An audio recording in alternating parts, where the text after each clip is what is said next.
Nos meados de 2013, era lançado o GTA V.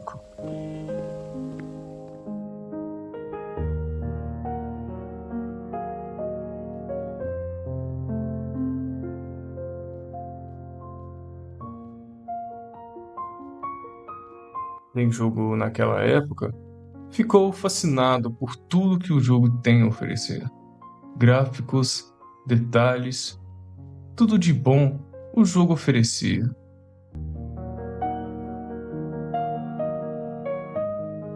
Mas isso foi há 13 anos atrás. Hoje, se você pegar a versão de Play 3, verá que o jogo é meio vazio. Não tem carros na rua, não tem NPC. Lugares que supostamente eram para estar lotados, como a praia, o Pier de Santa Mônica,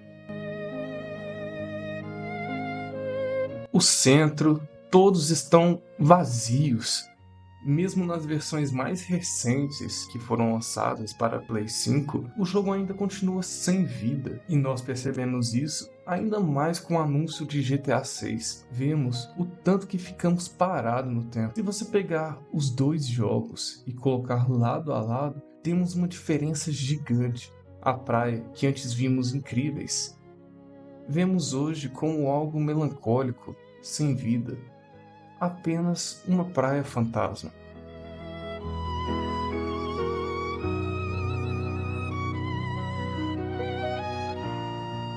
A grandiosa Los Santos, com toda a sua diversidade, não tinha nada. Parece que hoje é uma cidade que ninguém mora. Me lembra muito aquela cidade fantasma da Malásia, sabe? Que eles construíram e ninguém foi morar. Parece igual, sem vida, sem cor, só prédios. Uma cidade projetada tão grande, mas tão vazia. Minha memória retrata Los Santos em 2013, cheio de vida, mais colorida do que realmente é. Eu quero que vocês prestem atenção nesses dois locais que eu vou mostrar. O primeiro é o Observatório Griffith. Nele podemos ver que não tem nenhuma vida, não tem nenhum NPC ali. Um local que era para estar cheio, pois é um monumento de Los Angeles, está vazio dentro do GTA. Em Los Angeles, ele está sempre lotado, pois é um monumento histórico e pessoas vão lá para ver. Mas no GTA não tem nada, não tem ninguém. O outro lugar são as docas. Não tem NPC ali, não tem vida, não tem ninguém fazendo uma atividade ou alguma coisa assim, sabe? Esse lugar é um dos locais principais que passam pessoas. Ele está perto da praia, mas aqui não tem ninguém.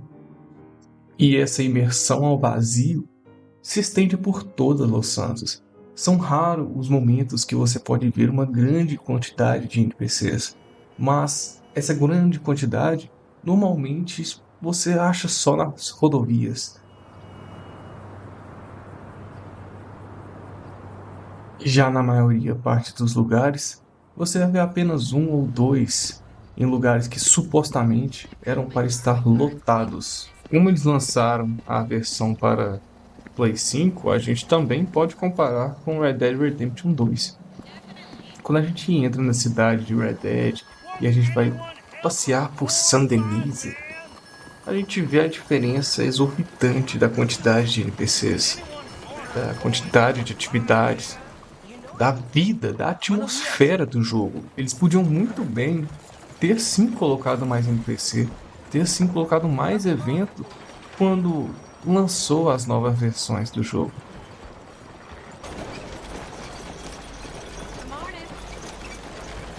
Good morning to you, sir. Talvez eu tô ficando maluco de querer comparar com Red Dead 2, mas então vamos comparar com os clássicos, vamos comparar com GTA San Andreas. O San Andreas, ele é bem igual ao 5 em questão de NPCs. Se você reparar, San Andreas também não tem aquela atmosfera, aqueles NPCs em todo lugar. Os dois estão basicamente lado a lado em questão de NPCs, em questão de vida. Não tem tanta coisa assim para se fazer. A atmosfera do GTA San Andreas Eu acho ela bem melhor do que a do 5, né? Como se você for num vilarejo, dá um clima tão sombrio quando você vai por lá. Já no 5 não tem tanta essa experiência de você sair e ver um vilarejo misterioso. O único momento que eu senti isso no GTA V é quando a gente vai naquele acampamento dos canibais. Mas fora isso, tem só aqueles mistérios de assombração, de enigma, mas não foge muito disso. E quando a gente vai nesses bosques, a gente vai para fora da cidade, que é aí que a gente realmente vê o tão vazio que é.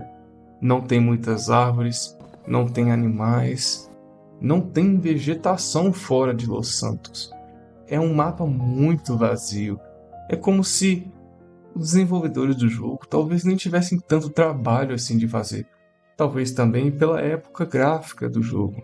Mas, como eu já havia dito antes, o jogo foi relançado depois em outras plataformas como PS3, PS4, PS5.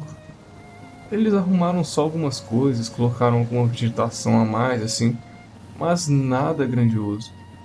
Claro, se você pegar o GTA Online, esse sim é vivo, né?